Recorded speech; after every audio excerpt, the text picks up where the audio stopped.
welcome to the Prix Forum Digital Communities of this year's very special edition. So I'm Emiko Ogawa, head of Prix Ars Electronica, and the Prix Forum itself is consisted with the artist talk and the discussion part, discussion with this year's winners and the jury member. And regarding the artist talk, the single artist talk, you can watch from the Prix Ars Electronica Festival website. And this session, this 30-minute session, is more dedicated to the discussion. The topic of this discussion is what is community for you, and how do you try to leverage communities to drive social change. And now I would like to introduce our wonderful speakers. First, we welcome the jury member of this year, Thomas Guggen, who are here in the studio. Thanks for having me, Miko. Yeah, thank you very much for coming to here in Linz.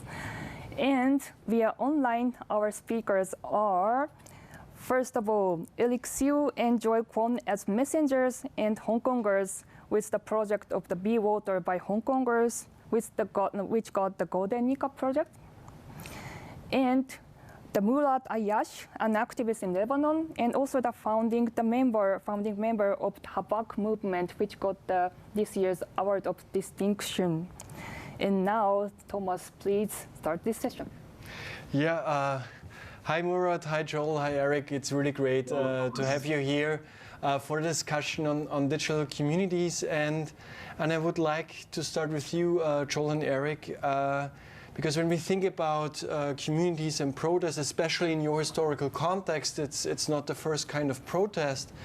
And I think to understand how and why are communities a force of change, there's also an aspect, I think, always sometimes there of learning. So maybe you can elaborate what the origins of the current waterless kind of fluid movement is, and how and what you learned from the past in a way.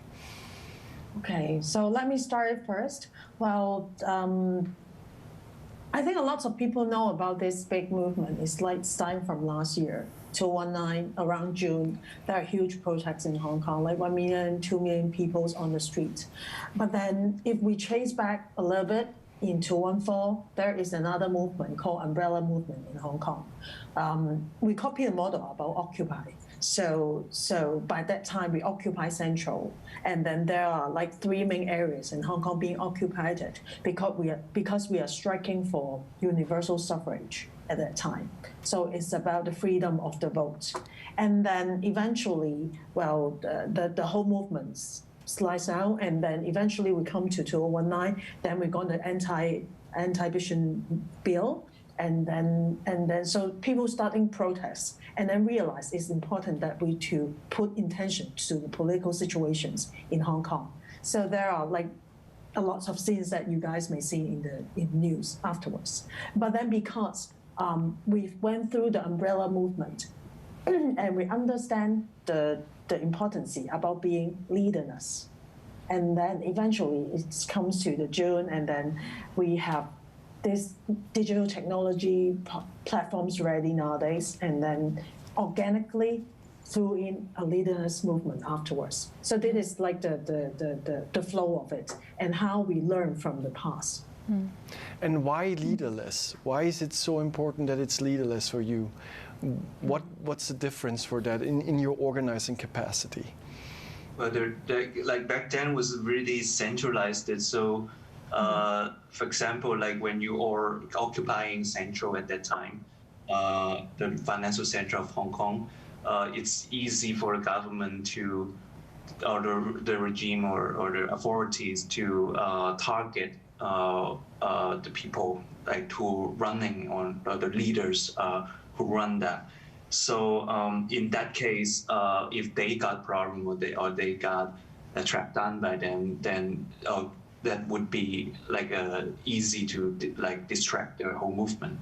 And that's one thing. The other thing is about like when it is too centralized, then when like people start discussing in group in that area, actually in occupation area, then a lot of arguments or like misunderstanding would happen in that situation. So even internally, it becomes like a complicated situation. But instead of like who should be who should be really leading their ideas, who should be leading the strategy, why are your ideas better than mine, for example.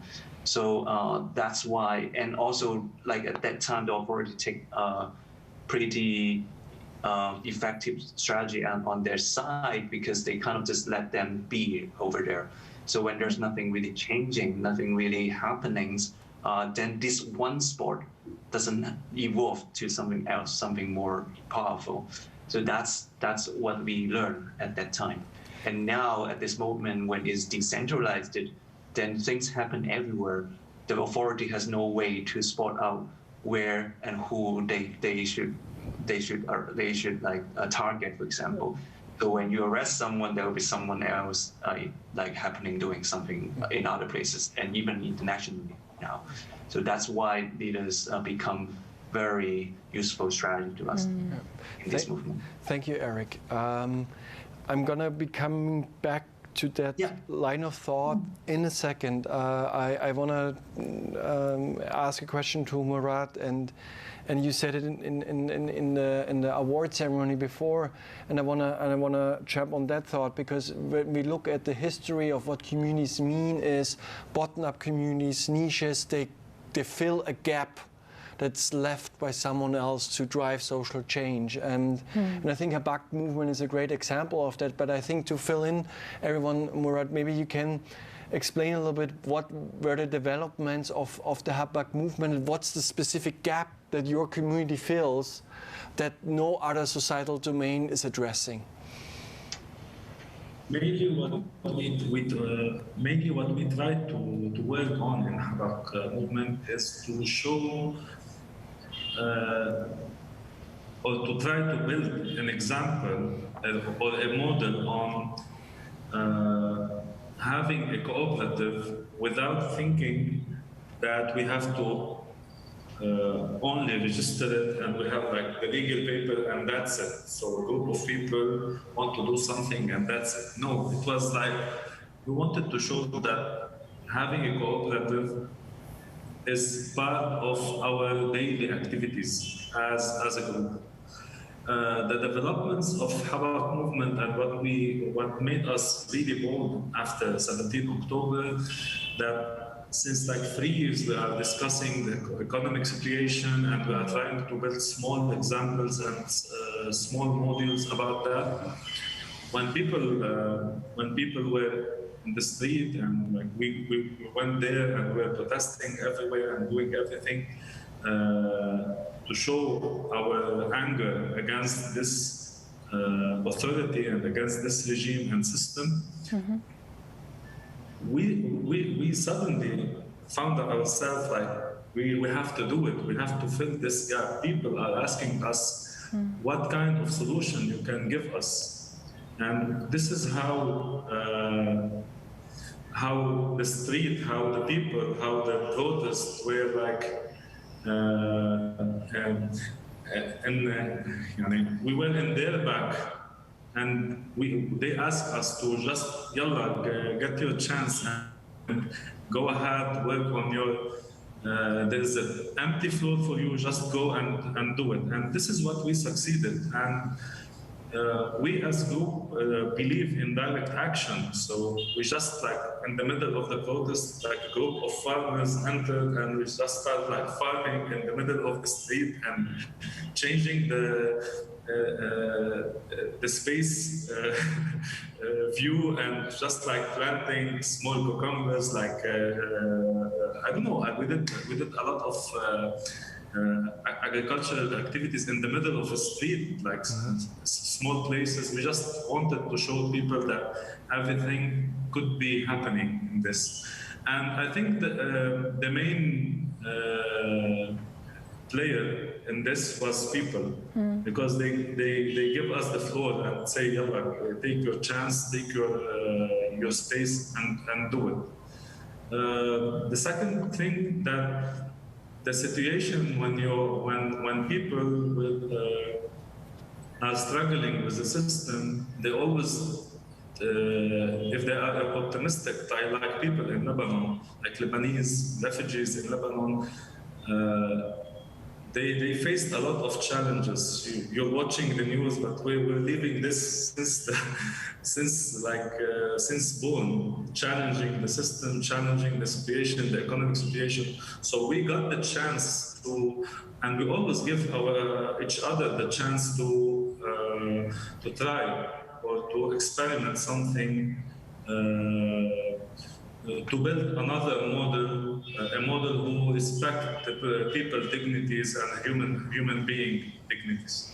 And you mentioned before, you know, you have it's a cooperative. Like for those who never were in the cooperative, like how do you arrive at decisions? What are you gonna do, or what are the values that keep this community together? Maybe you can elaborate on that a little bit. I think we were lucky after 17th October because the old unethical values which the system is trying to promote lost a lot of their credibility. So we had the chance to show how people organically can come together, and we were like trying all the time to keep it organically, to show people the positive tries on this. But of course, it's not enough. A lot of other groups also showed this in Lebanon as well. We in Habaq movement, we tried to, because we were mobilizing and we were a mobile movement all the time, moving all around Lebanon, we succeeded to jump in, connecting this cooperative. So people without experience in cooperative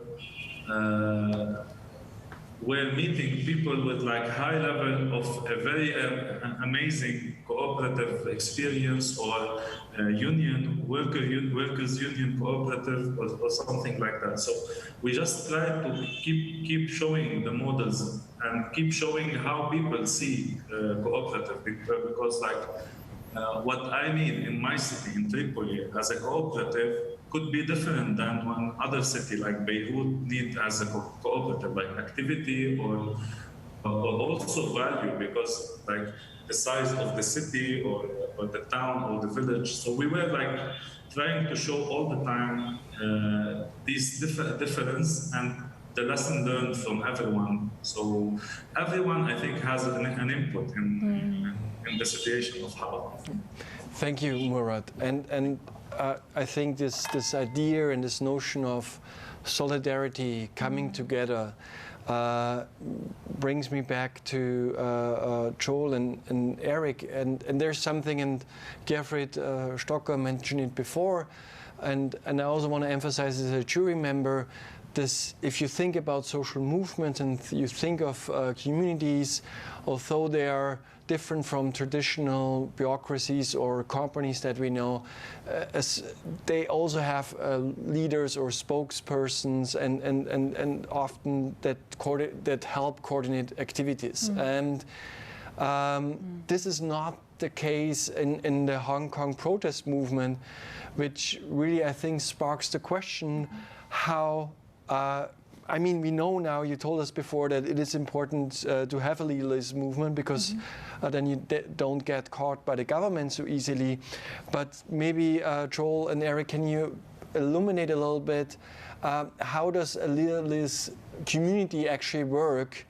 And how do you understand community in your specific case in Hong Kong, which is also a vast city? Maybe you can shed some light on that, please. I think, thank you. I think one thing that we mentioned in like some other occasion is that it's very important that I think HongKongers has a very strong bonding on like the common value. We have a very strong common value that's we believe, and it's a core value that we all cares. Hong Kong has been like, you know, HongKongers has been HongKongers for a long time, and we enjoyed and we care about like human rights and democracy. So like it's a free city in general. So this is already in the heart. What's happened at the time of like anti-extradition bill is all about like is this bill is actually affecting our core value. So at this point, like people are very strong, like empowered to try to protect what we already have in the. So that's at the beginning we didn't even fight for anything more than we already have. We just protecting protecting our value from being taken away by other people. So I think this core value that we have it in common is very important. But at the same time, what we can see when the movement develop, we can see the value is not superior than individuals. So the individuals always able to interpret and develop or like think about what they can do, how they see their common value as well. So everyone can think about like what they can contribute in this movement, how they can do something. Different stakeholders at the beginning, it starts from like there are people who go on the front line to like confront people or confront the police at the beginning to try to like raise their voice, and then like people at the back would be thinking, okay, what should I do? And then like, you know, starting up there will be like frontline protester and the peaceful protester that come to the peaceful demonstration, for example. So they start generating like, you know, different people start having spark of ideas of what can they do in their position. And to answer the question how I see these communities working, I always use this metaphor of like, it feels like the entire Hong Kong is like a big brain that they all think together with one particular goal and mission. But then like, because the brain is so huge, so, you know, we can all think in different positions. So when there's an idea spark here, it doesn't mean it have to happen here. It can spark the other way, it can happen in miles away, something like that. But then if there's some problem over there, here they will be doing something else to support or help that problem. For example, if frontline is facing like problem of don't have enough equipment, then online there will be people who calling for like others to try to, you know, bring equipment to the front line, for example. When you're on site, this Be Water movement is really like demonstrating is like, you know, when there's something happening in there, then like the back end would be like finding their own ways to bring support. So that's one thing. But at the same time, what we're here talking about more particularly on digital community is about how digital technology that actually available, or this really mobility of movement, the transformation of movement, or like reacting to situation happens, like Telegram, our like Reddit like forum called Lean Hong Kong. People are doing stuff not only on site but on the internet. Like everyone is just kind of observing what they need to help and how they can help. So that's why this leaderless and decentralizing methodology really works in this way. If Joel wants to add something, you can. Yeah, one more thing. Well, actually, it is mentioned in our artist talk, which is about, you know, organizing something, because as Eric said, ideas happen everywhere and sparkles. But for example, in Telegram or Lean Hong Kong, people got an idea flow out when everybody supports it happens. One of the really cool example is the Hong Kong Belt, the human train actions, which is just an idea online, and then people throwing different ideas and then formulate the whole thing in one night. And then, for sure, there are more examples. If we have time, we can, you know, share later on. But I guess that one is a really cool one. Then we just mention again. Yeah. When Joey mentioned that, I think the easiest term to put it is digital democracy. So like when we say this forum that, you know, you can put your idea up, and if some idea, actually it's not everything is beautiful. So like, you know, there's someone put ideas that is not accepted by the community, it will fade out like very quickly. But if their idea that is good, then they will be pushed and like keep voted into the top, and then people will take it, and they just do it in their own way. There is not even a leader go up and say, hey, because I sent this idea out, I gonna be the one who started. No, it's just like the idea up there and the people just follow and do it. And that's really amazing how it get organized. And I think it's really impressive because if we think about any collective action needs a lot of coordination, and decentralizing that and still being effective is I think one of the most difficult tasks that you can think of. And just a brief outlook, since we're reaching the last few minutes of our session, and I'm going to want to stay with you, Joel and Eric. The situation has changed. The tactics of the government probably have changed too. So how do you adapt to this new situation you're facing currently? Maybe you talked about this a little bit before, but maybe we can go a little bit deeper now. Okay, well, I think COVID-19 actually affects all of us, and that's why we are doing online now. And then there's another example that we can use or say, pick out from the Hong Kong archive. In that sense, it's about virtual protests, because people can get on the streets because of the virus, the safety of everyone. So there is a popular game called Animal Crossing. And then people are wandering there, just playing games, setting up your home and farm, and then people just organize and do their own virtual protests out there for Hong Kong. That's another way, really easy and straightforward, but fun example that we can share. For sure, there are many, every day we have many examples of how Hong Kongers are doing creative, way to express their ideas and strike for the democracy. The quick highlight we should put out, of course, is the national security law that happened since July 1st, and the world know about it, and it's very complicated situation. We don't know how we're gonna react, and it's very weak kind of law basically. So right after that, we thought that the authority or the world thought that Hong Kong people might be stopping, but no, we are still looking for, as Joe said, we're using a lot of different creative way, even holding blank paper, even holding black paper of symbols, for example, in order to try to keep conveying our message, digital online protests, for example. But one thing I just want to quickly point out at the very end is that even though the national security law is in place, a lot of international worlds would think that okay, Hong Kong is on underdog, maybe they will lose, but not actually. There is a particularly clear direction that we are looking into, is something called we burn, you burn with us. So what HongKongers is looking into is the self-deconstruction, that hoping this self-deconstruction would make a bigger effect to China or CCP. And we can actually already see some outcome aftermath. That's, for example, America is doing a lot of sanctioning, and also the human rights law is already passed and all. So this deconstruction is painful, that we see situation seems going down all the time, every day. But this is kind of the possibility to generate international attention, international support and power. So that's why we are actually looking into it. There's always this saying called accelerationism. We want things to go faster, and hopefully it will end something. Thank you very much, Joel and Eric, and I wish you a lot of energy for these adaptation efforts and the current situation that you're facing.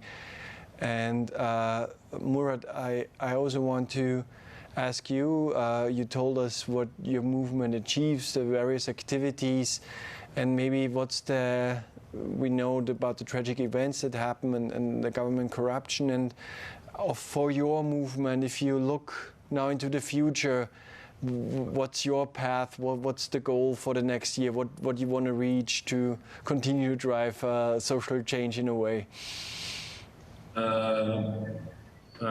Actually, we're continuing in our main goal, which is trying to involve more farmers and agricultural projects together, because also there's a lot of interest with friends and comrades and people who are not in the agriculture field to start and invest and help farmers and etc. So we are focusing on many things. Like I'm talking with you now from a new space we are working on to start some trainings related to agriculture, and we are calling people from all around North Lebanon, by example, now to make like some trainings related to artificial intelligence related to help farmers for better performance in the agriculture field. As well, we are having and we are starting soon a project with a Palestinian refugee camp to start do training for agriculture, and everyone we're going to choose 20% to start our small cooperative in the Palestinian camp. And we are offering in this, we succeeded to offer because of the network we are having now, and we had since mobilizing around Lebanon. Everyone from the refugees, because the Palestinian camps are one kilometer square only, so there is no space to plant. Everyone who's going to plant in the rooftop, we are going to give him 1 kilometer, 1,000 meters square land next to the camp, with a group of people, of good people, good friends, give us this land. So we are going to distribute this land to start the cooperative work in North Lebanon as well. And of course, we are continuing.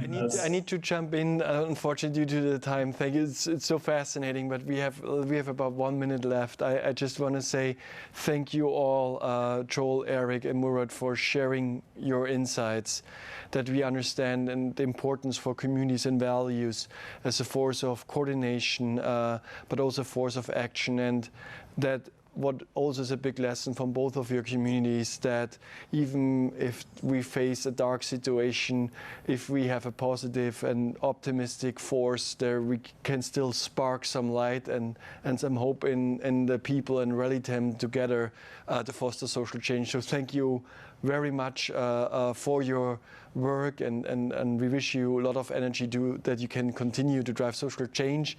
And I'm turning over to Emiko for an announcement. Yes.